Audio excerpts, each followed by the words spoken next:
प्रति वर्ष एमती पानी लघुचाप हेल्ले वर्षार बुड़ी रोचे। ये जो रास्ता जीकर साइड जो आम एक्सप्रेस हाईवे जो रास्ता नेला सब बेल ये जो रास्ता फांका थिला आमर नंजोरी पीट थिला सेगुड़ाक नाल थिला से आस्ते आस्ते तक बुझीदेला बुझीदेवा फल आमर पानी निष्कासन पाटू हो पारुने। प्रति वर्ष एमती फसल क्षति हो आम बारंबार डिपार्टमेंट को जनइबा सत्वे से कौन पदक्षेप नेउना। नेशनल हाईवे जो रास्ता कला रास्ता करने द्वारा उभय पटे जो चाष जमी रहा से चाष जमी एवं जलमग्न ताप निष्कासन करने बाट ना।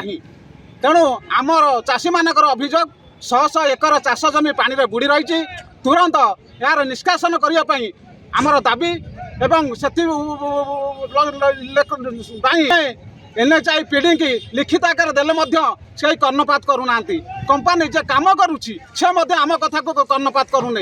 बाध्य आम आईन को हाथ को नहीं आज रास्ता रोक करूँ।